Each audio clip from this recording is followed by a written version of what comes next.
традиции теперь я перехожу на английский язык, so I will shift into English. We know the program with Chris, well at least we know the title and the abstract, those who has letters from us. But we have a special nice surprise today because our special guest is the new consul for press and culture, Susan Bowden. She is here, Suzanne Bowden. Well, I'm not very sure of it because it's a French name, but it's pronounced in English. So she will say some words, and I have a special pleasure to invite her here. To welcome you, and she will be here for a while in St. Petersburg for 3 years, I believe, about so, and will be responsible for a lot of cultural events and projects connected with language in particular, but also with culture in general and other things you will probably mention. So welcome everybody.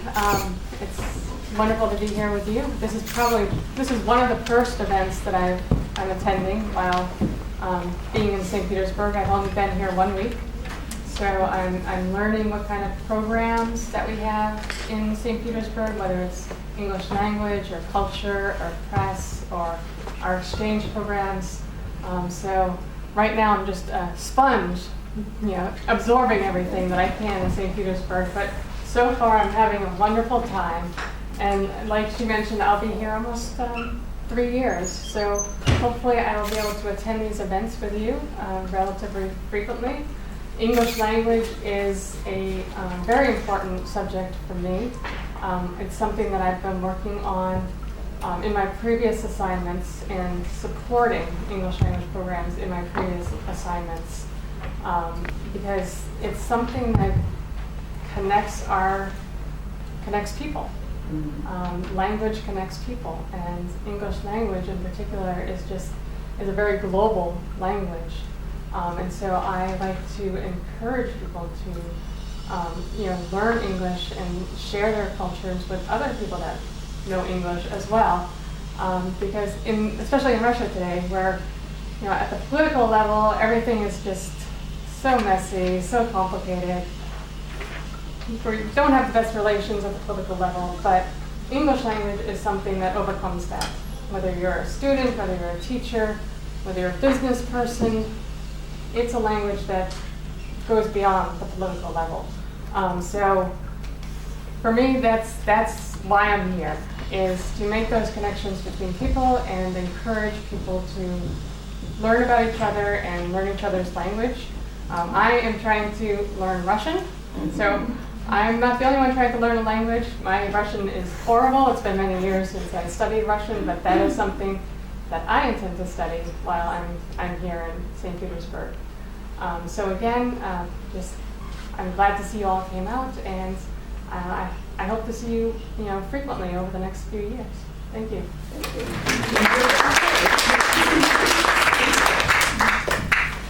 Right, and now I give the floor to our main speaker, Chris. And we all know that drama is a difficult subject, but I actually hope that you will show us that it's a great subject. So the floor is yours. Good afternoon, everyone. I want to ask Tatiana before I start, do you have an email list of everybody who's here? Yeah. Okay, so if there's an email... It is sent. Oh, okay, wonderful. I will send a copy of the PowerPoint to everyone, so we don't have to take pictures or anything. We can just follow along and take notes. Did anybody not get the handouts before I start? There we go. Wow. Thank you very much. You're very welcome. So my name is Christopher Hastings. Please call me Chris. I am here today to talk about spoken English grammar. And in a room full of English teachers,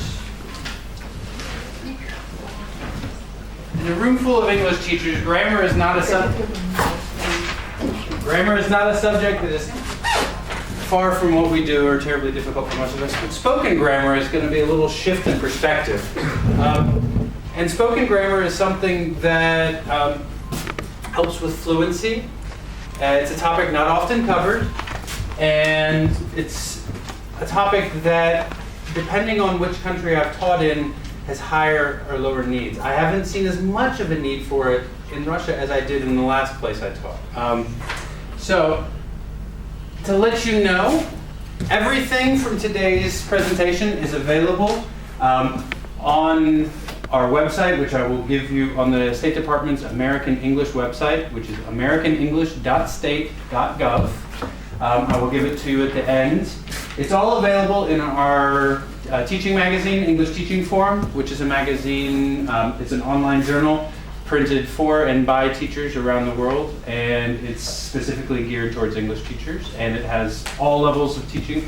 But everything you can find today is from here, and it's based off of an article for a fellow elf. I'm an English language fellow, and it's another one of our elves has written this. And so what we're going to do today is we're going to discuss some features of what is spoken English. We're going to discuss some issues of how to go about teaching it, and then I'm going to share some activities. I'm going to run you through some activities of how to teach it, and hopefully how to come up with some ideas of this for your own classes. So I need 2 volunteer readers, because I'm still working on my English and don't want to be reading off of the stage. So can I have 2 volunteers? You don't have to get up or do anything, you're just going to have to read. Anyone? I'll volunteer you. All right, I got 1. That's A. And thank you very much, all the way in the back. All right. All right, so A. In a loud voice, you read. My little brother is a really good student. Why do you say that? Well, he's really smart, so he always gets good grades. Maybe he gets good grades because he studies hard. Very good, right? All right, now we've got A again. Didn't know you used boiling water. Wow. Pardon? Didn't know you used boiling water. Don't have to, but it's quicker. Wonderful. Thank you all very much. Excellent reading, readers. And you can see it fine from all the way back there. Good, without binoculars or anything. That's wonderful. I was worried it might be too small. Now, what might we say the differences are between these 2 texts? The first one is more formal. Absolutely. The first one's more formal. The second is more spoken. So formal versus informal, spoken. Is the first one supposed to be spoken? Probably not. Maybe. This is. It is supposed to be spoken because there's a question why they say that. Absolutely, it's a conversation between 2 people.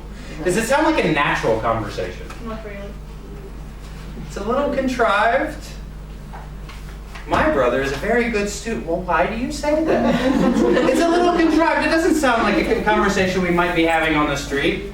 We might lose friends if we walk up on the street and we say, "Excuse me, my little brother is very smart." It is obviously a conversation in a school room of 2 students learning English. There we go. All right.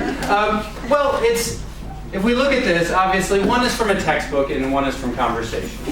And if we look at a lot of English language textbooks, the conversations are somewhat contrived, often written in a way that is inauthentic.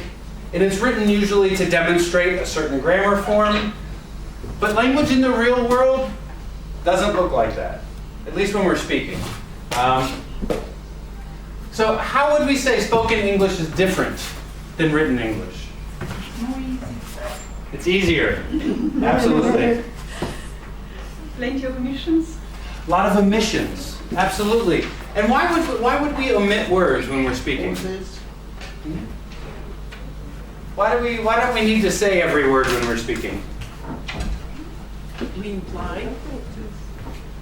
We can apply to the back. All right, you 2 get the last 2.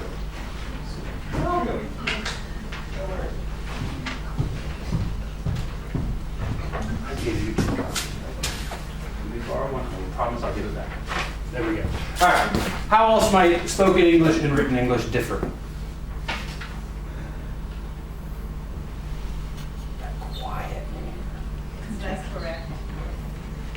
Well, and you bring up an interesting point. Is one more correct than the other? No, maybe sometimes we use a lot of ellipses. So like it's called ellipses. Absolutely. Like in Russian, where are you going? Home, yeah. So sometimes we use such. And is it correct to say, if you say, where are you going? I say home. Is it correct for me to say that? Or do I need to say, I am going home? No contractions in this room.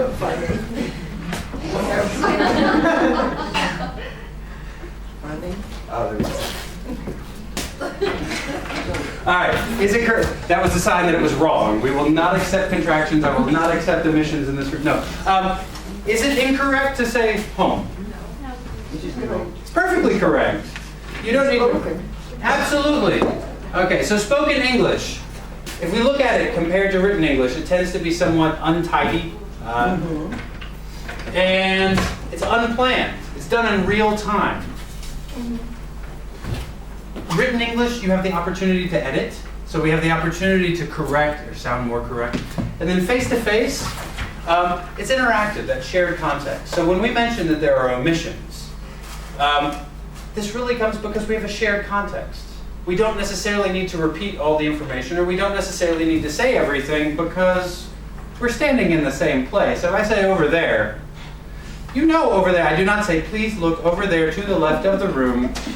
We have the context. I looked over there, you looked over there, we looked. We got our communication done. And so we omit words and phrases. And often repetitive too. All right, now why teach it? Why bother teaching it? It's not going to be on the TOEFL. When in real world, in real communication, students face native speakers, they may hear some words that they are not used to, like so, and some other fillers and so on. All right, wonderful. So speaking with natives, they're going to hear some of these. They're going to hear it in spoken communication. Why else? Special technique. All right. Anybody else? People to understand that. Well, For people to understand each other. for people to understand, it sounds more fluid. Yeah, it sounds more natural when we're communicating to help people understand us. One, real communication. It's also authentic. We don't want to sound like a textbook. It improves fluency and in our face-to-face conversation. And it also prevents students from sounding like a textbook. I'll give you an example. I was taught Spanish, like many people in the United States. I was taught Spanish throughout high school and part of college, and I was taught a very formal Spanish, and I was taught from a textbook. And I was taught, ¿Cómo está usted? Yo estoy bien. You usted? So, how are you? I'm fine, thank you, and you? And then I showed up to Colombia. I moved to Colombia, and someone said, ¿Qué hubo? ¿Cómo anda la vaina? The spoken Spanish had nothing to do with what I had been learning in the textbooks. Now, I was very good at repeating nice little phrases like ¿Dónde está la zapatería? Which is, where is the shoe store? Or ¿Dónde está la biblioteca? Everybody can say that who's taken Spanish 1. I've never had to ask where the shoe store is in my life. But it's a grammar example that's used in a lot of textbooks. It's an example that's used in a lot of textbooks to show us how to use a grammar form. But it's inauthentic. It doesn't occur naturally. And I think another thing too here is that not teaching spoken grammar or not focusing some on it can help us not sound fluent or appropriate. Now, there's some issues when it comes to this. So the first thing is we need to be able to think about using authentic texts, or we need to use authentic sources for spoken grammar. It's not necessarily going to come. There have been a lot of improvements in textbooks over the years. They're getting to where they sound more authentic, but real authentic works gives us what we want. We're going to look at when to teach it, when to think about it, and then the other aspect is helping students just to notice it, so that once they can see it, this will help them produce it at a later phase. All right, so I have this text right here. We have a first responder, an EMT. He showed up. And I use this example because there was a joke that we used to tell when I taught in China. And it was a man is driving down the street, he gets in a car accident, he's thrown from the car, he's laying on the street, he's in very bad condition. And the first responders show up to him and they say, "How are you?" And how does he respond? "How are you?" "I'm fine, thanks." "And you?" And this is what happens oftentimes, because textbook dialogues can be artificial. They're not reliable role models always. They give us perfect grammar, they give us complete sentences, but they don't give us what's often out there in the real world. And so for this reason, because of this, we have a need to use a larger body of text than just our textbooks. So we need to use a larger corpora than what's currently in our textbook. So we need to turn our students to the real world. And it's really helpful if we can take our textbook activities and then find examples from the real world that supplement them. Or have the students, better yet, have the students find the examples on YouTube or in the real world to find the authentic. Now, oftentimes, much of our textbooks are rooted in very formal, rigid, written grammar. And if students' language models are stuck in that, they're not going to sound natural and fluid. All right. So part of our job is to create conditions and periods for our students to be able to notice and find out actual and real, authentic language. And we have a couple approaches to this. So first is illustrating it to show the grammar, and then we're going to interact with it to highlight it. So we have our text, and then we encourage our students to draw their own conclusions. Hopefully, a lot of the activities you'll see today are set up so that the students will try to figure out some of it for themselves. And we'll have them notice it for themselves and come up with the rules. So there are 6 different features that we're going to cover today. And we've already mentioned a couple of them. So we mentioned fillers over here. I heard a couple people mention ellipses. We're going to mention other things called heads and tails, and then back channels and phrasal chunks. And for each one of these, I have activities written out for us. And we're going to go through these. So we're going to be having our own English class on spoken grammar. The first thing we did mention was ellipsis.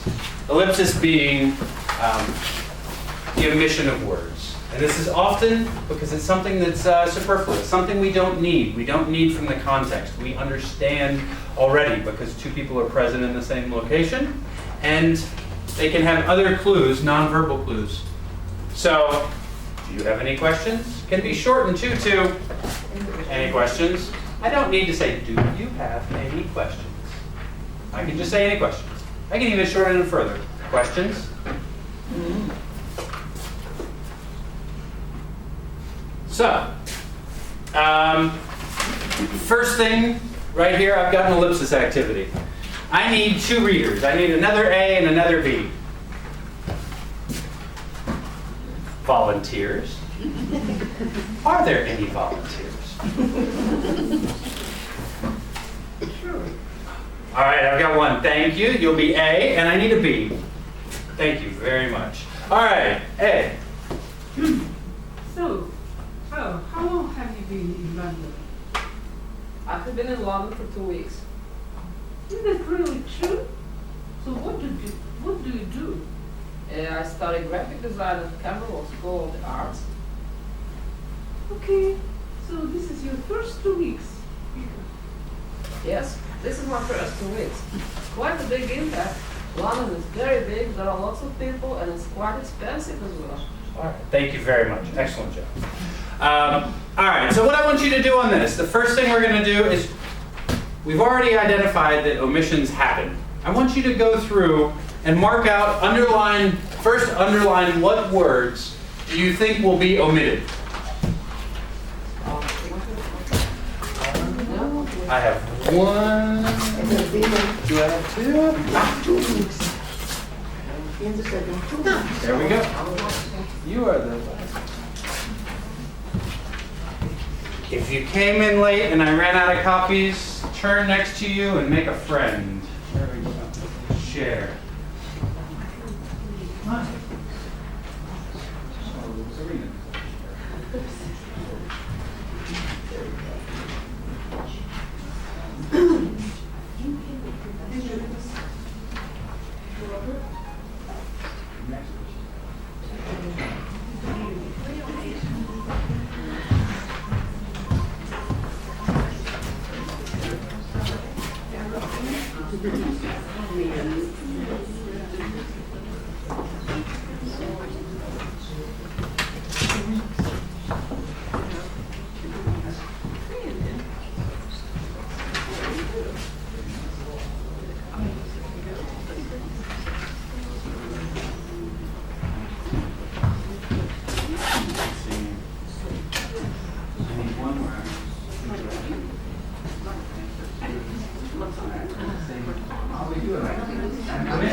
Really?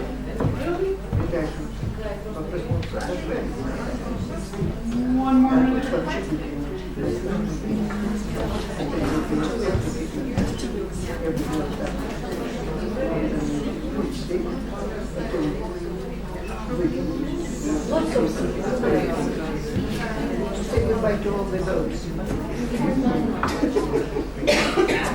So just nouns. London. Good. Sounds like Neanderthal English. Just grunts. We'll remove everything and just grunt at each other. Sounds like two men talking.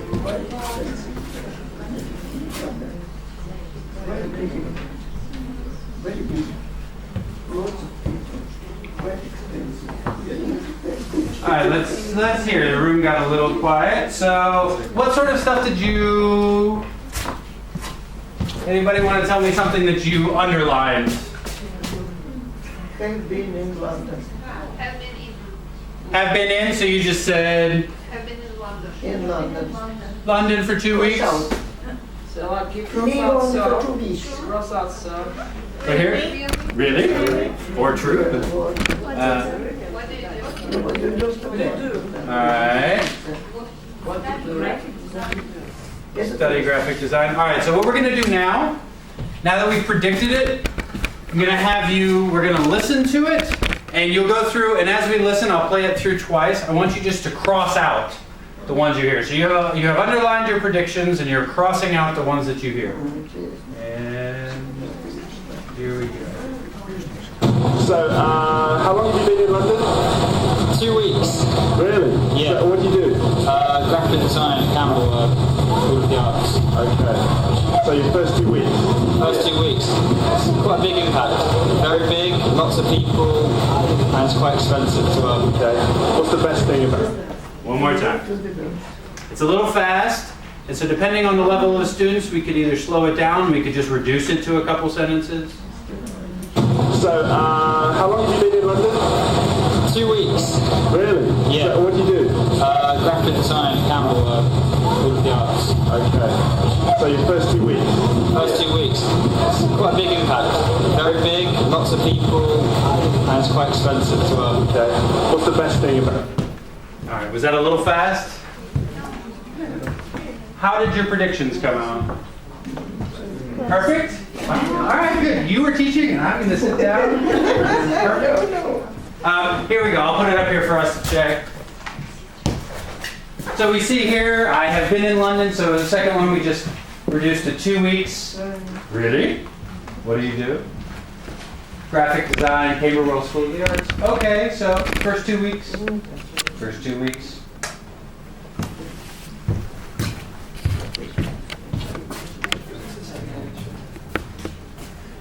How similar did we get? Close?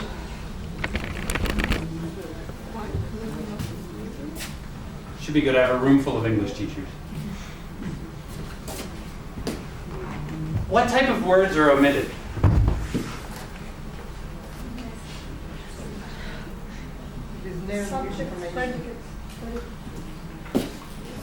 The situation. So it's London, it's obvious, we don't have to say it's London 20 times. So these are words that don't give any new information. All right. Anything that doesn't give new information. Oftentimes, now we already know the answer to this. So words that don't give new information, and why are they omitted? Because they're predictable. They don't give any new information. They're redundant, repetitive to say.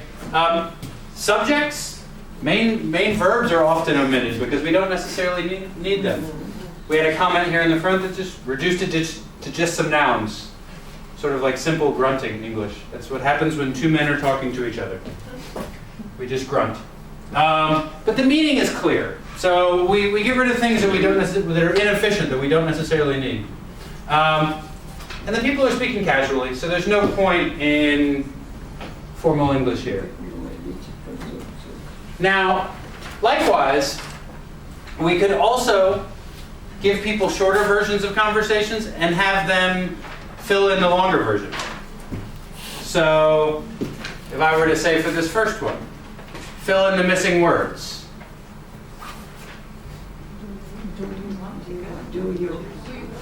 Do you?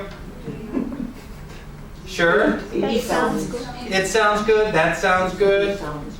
Great. And we can also omit shorter forms of verbs. So we can also go get lunch. Good idea. Now, yeah, absolutely. Intonation gives a lot of meaning here. Okay. Now, ellipsis being, there are situational ellipses where we remove information because the immediate situation tells us exactly what we need. It often lets us get rid of subjects and verbs, and they can be replaced with stock phrases like, that's right, sounds good, uh-huh. And part of it is just, it's informal and shared context is what gives us to us. Now, we're going to talk about dislocation. And this would be heads or tails. And a head, which would be coming at the front, left dislocation, is something that's repeated ahead of the rest of the sentence, and it's separated by a pause. So, Mary and Peter, they went to the store. Tails, it's the exact same thing, but coming at the end of the sentence. It's when a group of words is postponed behind the rest of the sentence. So, they went to the store. Mary and Peter. What's the purpose of this, other than being repetitive? Clear. Clarifying. Absolutely. Clarifying. It draws our attention. It's like a little signpost. It's one of those things like when we think about how do we write an English essay, and typically we teach students in English to say, tell me what you're going to tell me, tell it to me, tell me what you told me. And there's a lot of signposting. For a lot of different language speakers, that's very repetitive and somewhat redundant. It's not taught in a lot of other languages. But this guide, we do that in writing to guide our readers so that they know where to look for specific information. Same thing with speaking. This draws the attention to Mary and Peter. Or it emphasizes again that that was Mary and Peter. So if we take something like this presentation, it's going to be long and boring. You wouldn't think he could sleep at night. That man, he's guilty. So I'm drawing back attention on him. Some of those people, they smell funny. This is what I get on the metro. All right. They are all corrupt, those politicians. Where did he come from? That new guy. And they're awful, aren't they? Monday mornings. And we look at each one of these and they're repetitive. You might think about taking a look at both of these. I want you to identify which sentences look more formal and then underline any heads or tails. You've got the paper in front of you.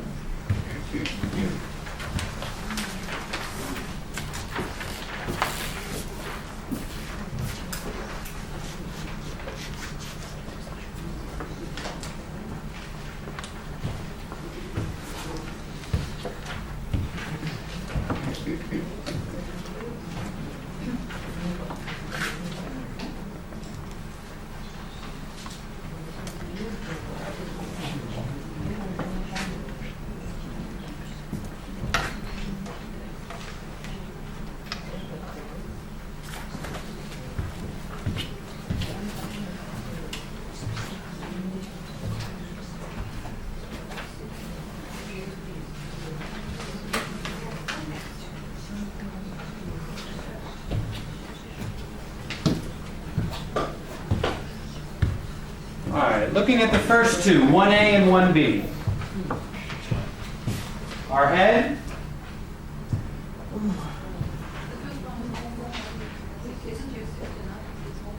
Yeah, the first one sounds a little more formal, while the second one has the head. Your sister.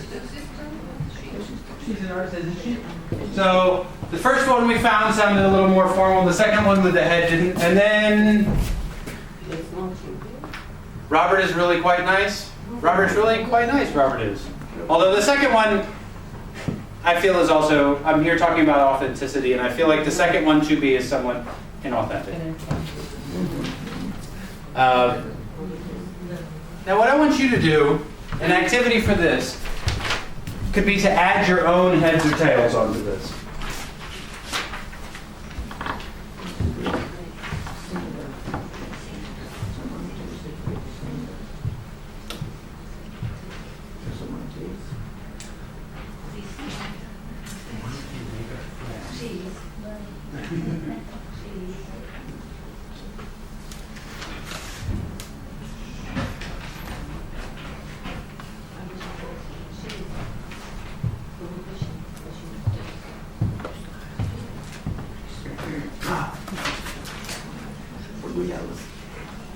Did anybody not get a chance to sign in with your email?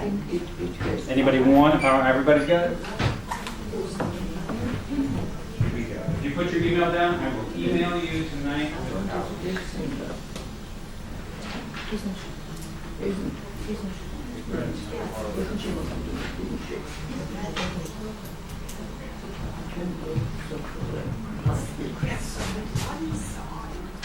Oh! It is Chinese. Renminbi. 100 RMB. Oh my god, I've already forgotten. I want to say... It's around 500 rubles. $9. So... 100 rubles.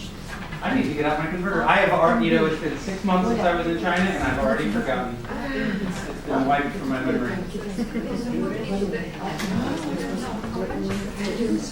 Replace renminbi with rubles. What can you get for 100 rubles?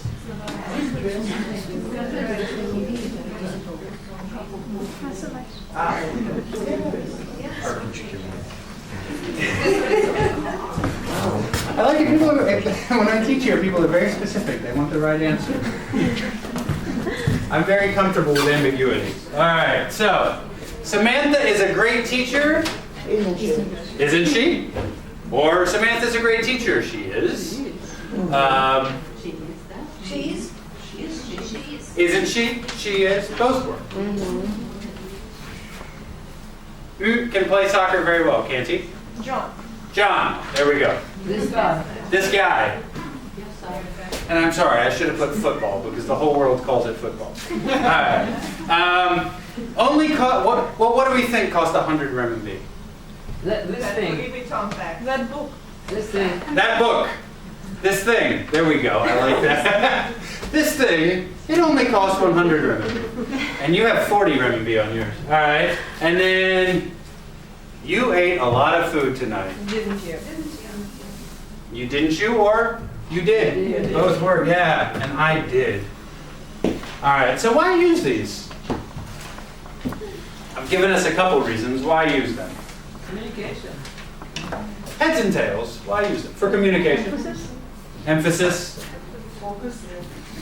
They help focus the listeners. Now, one of the things too, like I pointed out with the with English essays, is oftentimes the goal of the speaker or the goal of the writer is to make things more clear for the person who's reading, or in spoken English, the person who's listening. So we're putting some of the responsibility on us to make it easier for our listener to understand what we're saying. So by adding a head or tail, we put emphasis, and the heads will introduce a topic beforehand. It lets our listener focus. So you're allowed to highlight something right before you've talked about it. And it gives the person who's listening a little time to think about it. In second language situations, or in, right now, a lot of people here mentioned that this sounds better with native speakers. Well, also, if we think about using English as a lingua franca, if we have two people, if we have a Swede and a Spaniard talking to each other, chances are, there's probably, I don't know, I'm going to make up a number. We're going to say 75% chance they're going to be speaking in English. I know that when I was working in China, that I saw a Thai person speaking to a Chinese person, and they were speaking in English. So at this point, we're using English as a lingua franca, and anything to help the listener understand us better helps out, especially when we're both using English, when both speakers are using English as a second language. Doesn't always help though. Doesn't always help, but anything we can do to help. All right, and then tails will help you wrap things up and emphasize a comment.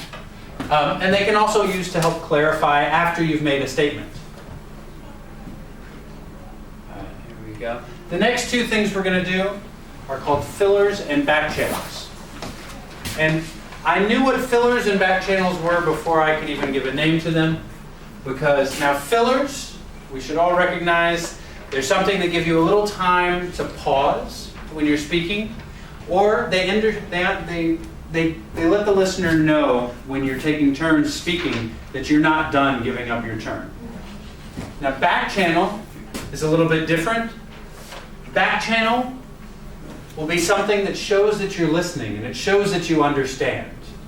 And I have a funny example of back channels. My father used to work in Germany, and it was a number of years ago, and my father speaks German, and he would often go out drinking with one of his good friends, and his friend did not speak German, but they had some German friends, and my father's friend was just around to drink. And one time his friend didn't come with him, and his German friends commented, they said, "Where's your friend? He speaks really good German." My father thought to himself, he's like, "My friend doesn't speak German at all." And he goes, "What do they see?" And when my father's friend came back with him the next time to the bar, he decided to watch his friend. And he noticed that the guy was doing nothing but back channeling. And back channel, showing that he was listening and engaged, and showing that he was paying attention, even though he had no idea what was being said. So, we have a number of different ones here. Now, fillers will give us time. They let us know that you either need a pause. If you're giving a presentation or you're speaking, it gives you a chance to sort of collect your thoughts. Or if you're talking, it lets the person know you're not done. And then back channels show that you're listening. Now, I've given you 10 different fillers and back channels, and your job is going to be to decide which ones are fillers and which ones are back channels.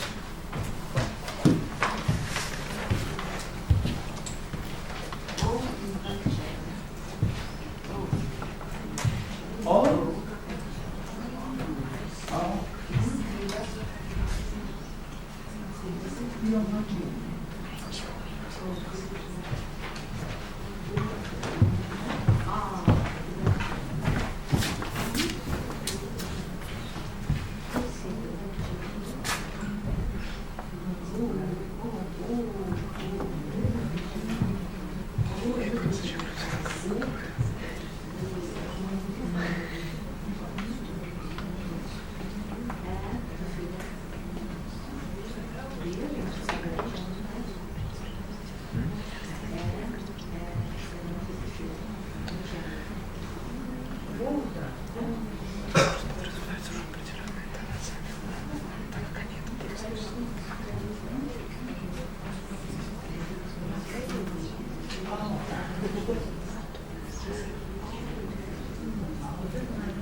Numbers are in the one column and not all.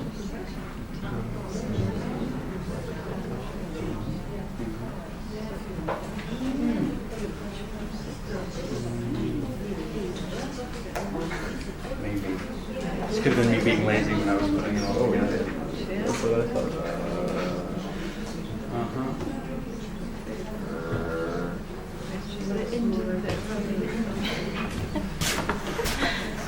You know, when I was in China, they had schools that taught testing skills for students, and they would promised them they would improve their TOEFL score by 15% without studying any more English.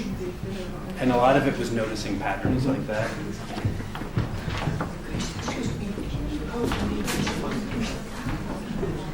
Uh-oh. But that's activity 2. All right, don't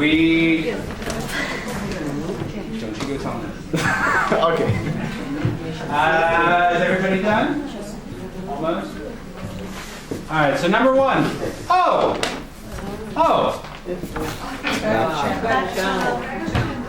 And when do we use this? Oh! A bit of me. Surprised or interested or Whatever. Oh. No, whatever situation you choose. Could be used, how could be used. Intonation definitely changed. Goes where? Filler. Filler. It can be both. So as a filler, well, Let me think about that for a second. When I'm put in the position of answering a question that may be uncomfortable, so someone's given me some food and I didn't like it, maybe like salted fat. And how did you like it? It's interesting. Gave me a second to buy some time to figure out a nice way to say that it's interesting. But as back channel, you say, it shows I'm thinking. It shows I'm listening. Ah. Back channel. Back channel. Filler. I see. I see. Yeah. Both. There we go. So it could be.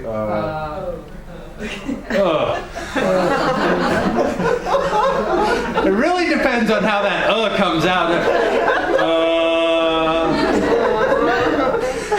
Sound like Neanderthal man again. Or So I can see that as a filler. It's shows you I don't know what's going on, or a little sense of disgust there actually. Back channel. Back channel. Filler. Really? Back channel and yeah. I guess I could probably put it as both. Maybe a little more filler. You notice the fillers we tend to draw out a little bit more. It's buying you time. How do you pronounce it? Number 10. Or A. No more English. A lot of people in studies pronounce like which in Russian means problem. Oh is problem? No, it's pronounced but yeah. You know, I wouldn't worry too much about it. It's such a small, you're very lucky starting with Russian to come to English, because even mistakes sound good in English when they're coming from Russian. You've got a good L1 to move into an L2. There's other languages I've worked with where, there was a mistake, it was much more clear, and O versus fo. I still have a problem with Russian with when to reduce the O to so horosho is how I've said it. All right, so, and I've added some additional fillers. Well, and so, or wow, yeah, yes.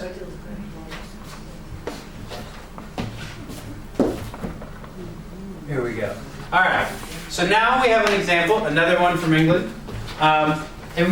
Another activity that is easily done is you can go through and we count hers. So we're going to listen to her speech. It's a little fast. And you're going to count how many you hear. Ohs, well. I see, really, and yeah, yes. So, are you from London too? Yes, I am. Okay, so how long have you lived here? My whole life. Okay, right. So you're a real Londoner? Yes, okay. real Londoner. What's it really like then, living here? What's it really like? Well, I think it's fantastic. It's nice to live in such a cosmopolitan place with lots of things to do. You never say that you're bored or have nothing to do, so that's all down to you. So. What's the best thing about it? You might have just answered that. Yeah, I think I have. Just the variety and everything you want to do. Like lots of things for different age groups. There's always something for someone to do. I would say the best thing is like the cultural little occasions that we have, like Chinese New Year and things like that, where you have these street parties. Okay. What about the worst thing? I don't like to answer that question. Oh yeah, I hate pigeons. Pigeons? I hate pigeons. What's wrong with them? They're diseased? Yeah. Flying rats? Yes. Right? Yeah. Okay. That's the worst thing. I don't dislike anything. Okay. Thank you very much. You're welcome. Cheers. Poor pigeons. I like the pigeons personally. We're going to do one more time. And we are focusing on just her. You notice that the interviewer is also using them as well.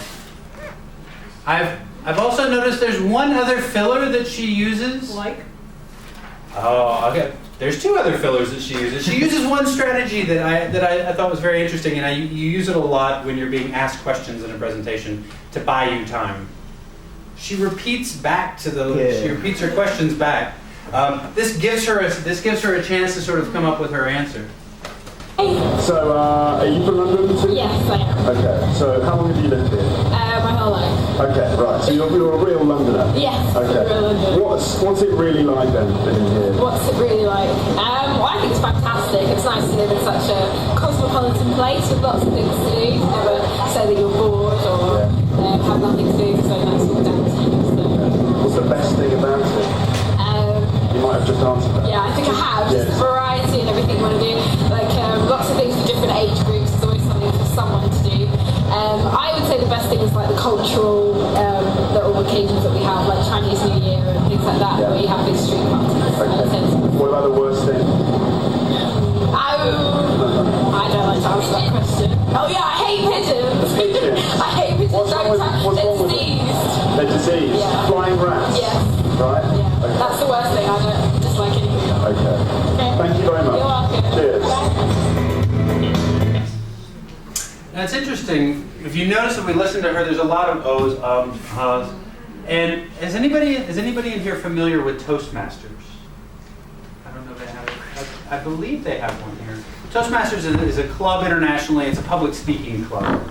And it's something online. They have a lot of good materials that can be used for giving speeches. So if you're teaching formal speaking, Toastmasters is a really good resource.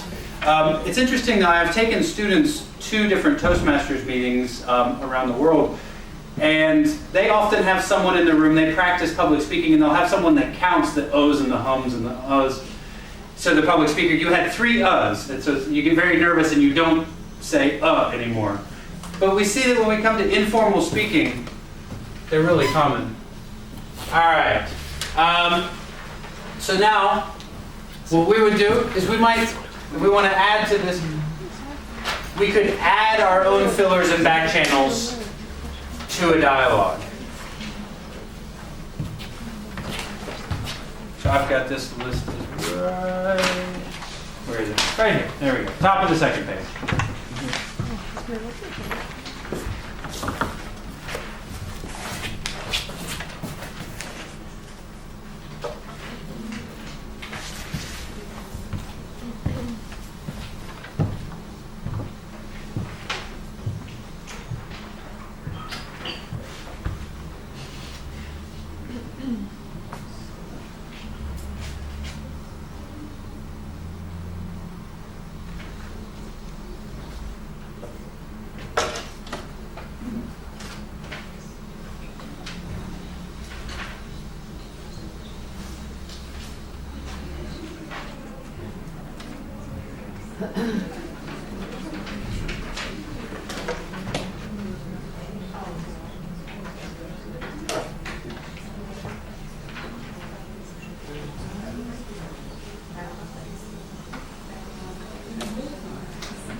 each word. So After every word. every word.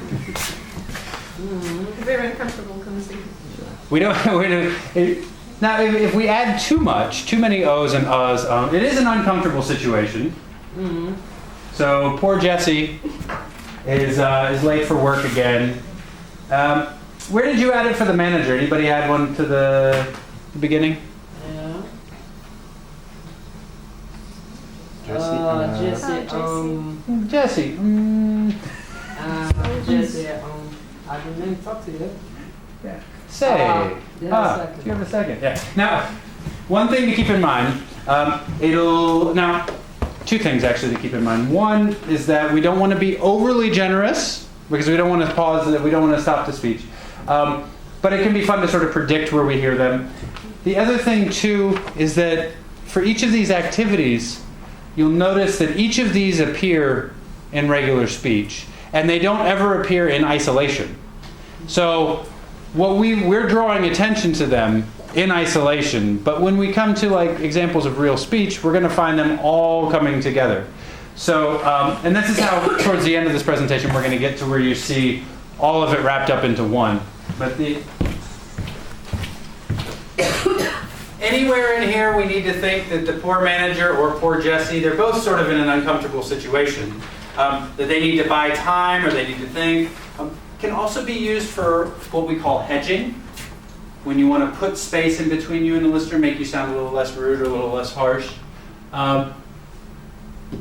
They give us time. They fill time when you want a little second to respond.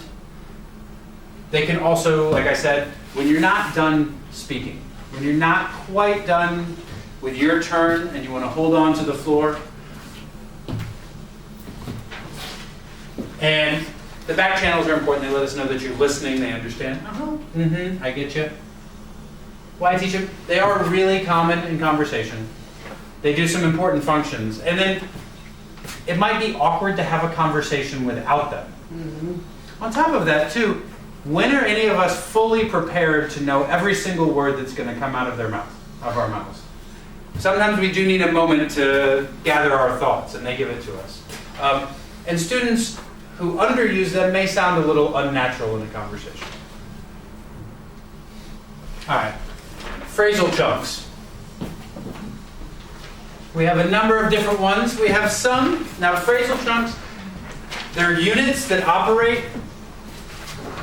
They're a ready-made lexical unit. They operate by themselves. So we have, I've given you 3 different ones. Now, we have some that create vagueness. Maybe you don't want to be specific. You don't want to give full information about something. Or if you want to modify, or you want to sound polite, you want to make something not sound as much. Or to connect ideas, structures, so we can use them as a discourse marker. Now I've got 13 different possible answers. You take a minute and put them where you think they would go.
What's that modified?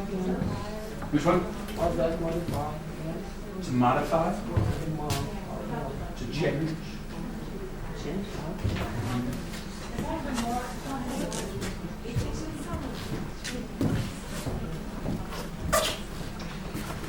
Is it polite in Russia to talk about Because it's not particularly polite in the US. So if I say, wow, that's a really nice sweater, was that expensive? How much did you pay for that? If it could be, in the US, that would sort of be rude, unless you're really close friends. For me to ask. And so what do you do? So if I say, wow, how long was that expensive? Well, you might say. Yeah, it totally depends. But if you want to modify it a little. Okay. In that case, actually, we're either modifying or being polite. We're a little vague, too. There's sort of, there's a gray area.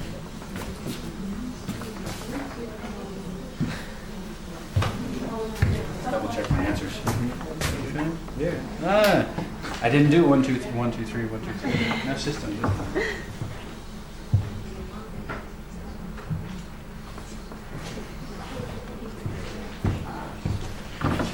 All right, what do we have for, by the way? Discourse structure. Connect to these. Absolutely, it allows us to connect ideas, add new information to something. We're talking about this. Oh, by the way, I meant to say, I need to add in some information here. Sort of. Yeah, absolutely. Yeah. Can create vagueness. And modify as well. And this is one of those things too where I said that there's sort of there's a little gray area, there's sort of a blurred line here. Because sometimes we need to create vagueness to be polite. The example I was giving them is, it's often considered very rude to talk about money or talk about how much but someone may ask us, wow, that's really nice, was it expensive? Mm-hmm. Yeah. Sort of, kind of. Sort of. Yeah, kind of. It allows us to back away from it a little bit. A bit. Modify. Speaking of, discourse. Absolutely. Someone's brought up a topic and we're going to add something to it. A little bit. Modify or even create vagueness. You know. Create vagueness. You think of it yourself. Discourse structure. Yeah. It marks them. It just, it comes. It lets us, I keep coming back to how much my parents, when I was a teenager, told me not to say American teenagers, at least when I was in high school, would say for everything. It was our discourse marker to let us know that when people empathize with us. Hey, that was great, blah, blah, blah, Or like. Yeah, my mom hated that one too. Stuff like that. Create vagueness. Discourse. I don't remember what I put on stuff like that. We'll just say create vagueness. I mean, kind of. Discourse, as I was saying, would we use when someone has interrupted something? We want to continue our thought. Before I was so rudely interrupted, as I was saying, or something. Create vagueness. Quite a lot. Modify, and plenty of. Modify. There we go. And I added some other ones. Or so, more or less, so on. The creating vagueness or modifying, being polite. When I asked my wife, has my stomach gotten bigger? Can you tell in these pants? A bit. Kind of. She's trying to be gentle. She doesn't want to tell me I'm getting fat. She's trying to be polite. All right. And then basically exercise.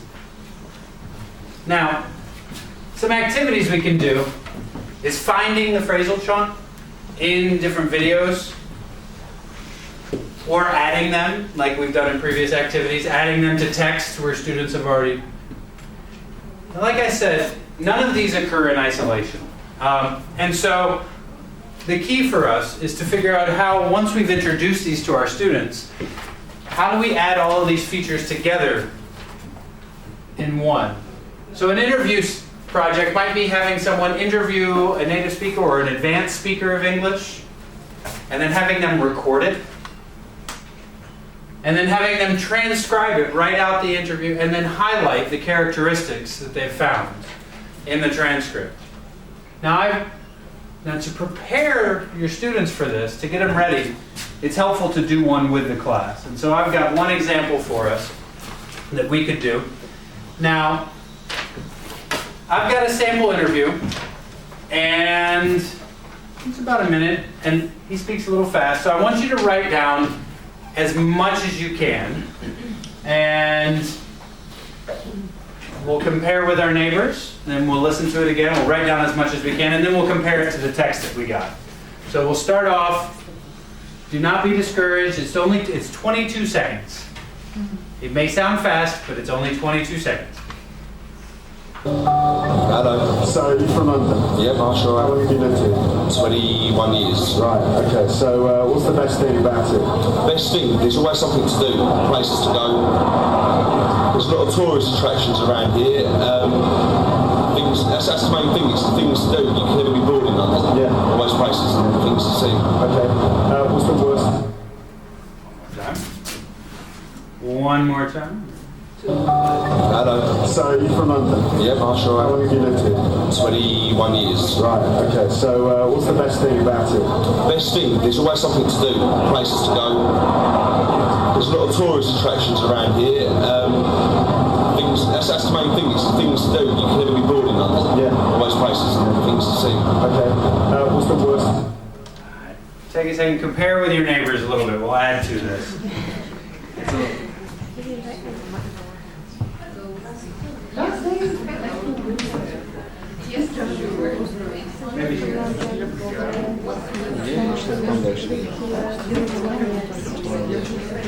What do you think the best thing? The best thing is a lot to do, a lot of tourist attractions, lots to see.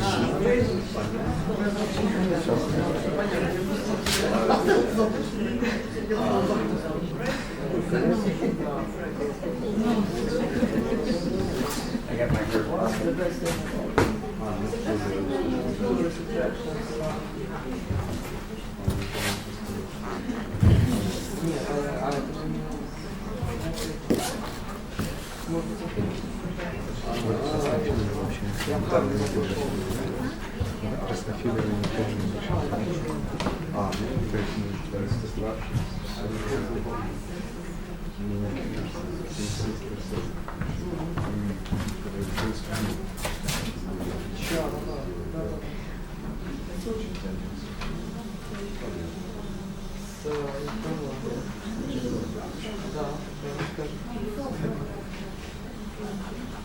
Hello. So, you're from London? Yeah, Marshall. How long have you lived here? 21 years. Right, okay. So, what's the best thing about it? Best thing, there's always something to do, places to go. There's a lot of tourist attractions around here. That's the main thing, it's the things to do. You can never be bored in London. Yeah. Always places and things to see. Okay. What's the worst? Alright. So, starting off, what did you get? So, are you from London? So, are you from London? Yeah. Yep. Sure am. 21 years.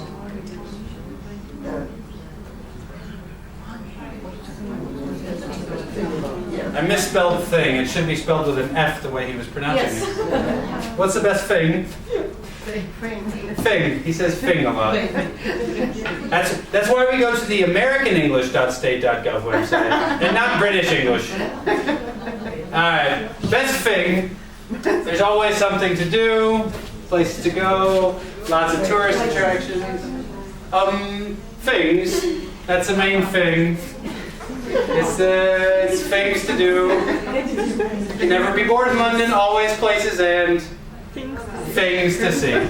Now, once we've written out our transcription and we've gotten this, the idea is we can have our students go back and we've learned about ellipses, fillers, heads, tails, back channels, phrasal chunks. And we could go through our sample interview, and find out those features. So what are some ones you see automatically? Anybody see an absolutely. So, filler back channel. Right.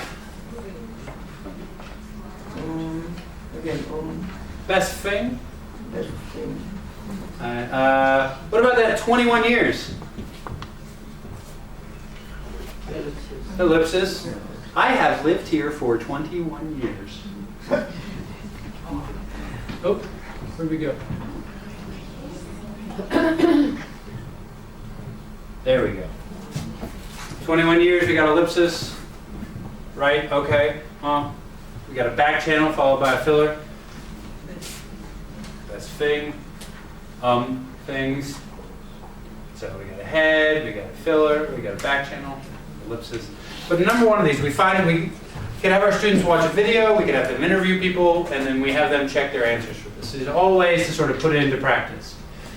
We've discussed ellipsis, heads, tails, fillers, back channels, phrasal chunks, some pedagogical issues, and I've given you some activities.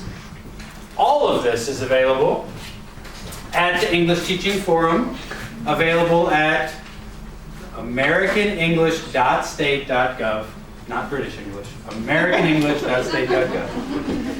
And I will send it all out of my PowerPoint. Thank you very much.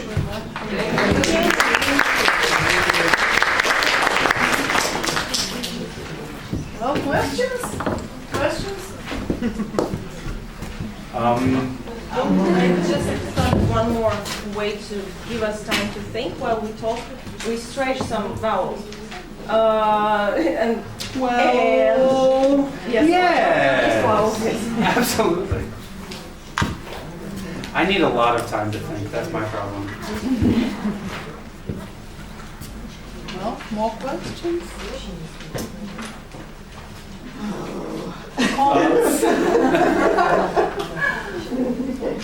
Well, then let me think this once again on your behalf. And I have a couple of announcements to make. So first is, have you all put your names on the list? First of all, because Chris is going to send you his presentation. Second, and it's especially crucial for teachers, because there are some students here, so teachers will receive certificates after attending several seminars. That's why we try to follow how many seminars have you attended, and you will have a certificate where the number of academic hours will be stated. So, electronic one, but with your names and with a stamp, so proper certificates. And reason number three, we are going to have more meetings, and that's why if we both have this list of names, we can send out information. Also, I would like to say that our next meeting will be on the 23rd of December. It will be final for this year, for this, not for academic year, but for this calendar year, right, for 2015. Drinking and walk. Sorry? Drinking and walk. Well, so the topic will be announced later, so I will send the information out, the venue and everything, so, but it will be definitely on the 23rd at 3:30 or 4. The 3:30 is better. Whatever works for you. With Chris? I'm all yours. Yeah, it's big. Chris? You're stuck with me. Yes. Well, as for now, the information I have for now, it will be first a little presentation of the exams, Cambridge exams and preparation for exams, the new format, etc., for half an hour, or about half an hour. And then, as usual, 1 hour plus something with Chris, and also Christmas tea, because it's on very close to the Christmas Eve and Christmas days. But I encourage those who are our permanent members, first of all, and who are our guests, to bring something to make this Christmas tea really Christmas tea. Because we will provide some simple things, but maybe you will use your creative abilities and bake something or whatever. You are very welcome to do that. So that's all from me. Yes, Olga is the head of the Department of English here in this academy, and I would like to thank you once again for very quick solution with the venue. Dear colleagues, we'd like to invite you to our conference, which will take place here at our academy next week, the 17th and the 18th of December.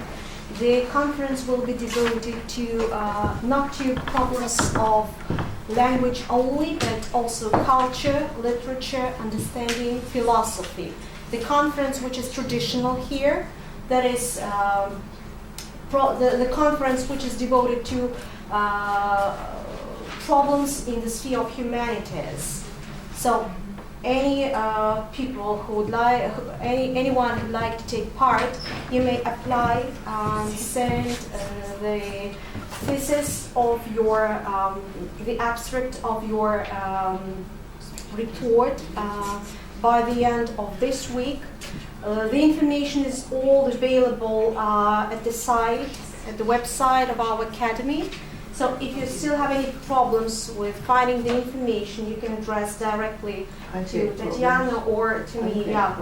Can you write that site? We have already discussed that with Can you write something. The website? Here. The website? Yeah. So we have discussed that here. We have Could you please write the website? Is that is WRHGA. Yeah. Don't И там, Олечка, там ошибка в сноске, данные по этому адресу. Я не могла открыть там что-то, какой-то знак единственный адрес, отсутствовал. который есть, другого нет. Нет, не в этом есть, а потом дается ссылка. А в ссылке была ошибка. И я не могла ничего сделать. Well, I need to tell the technicians then. Okay.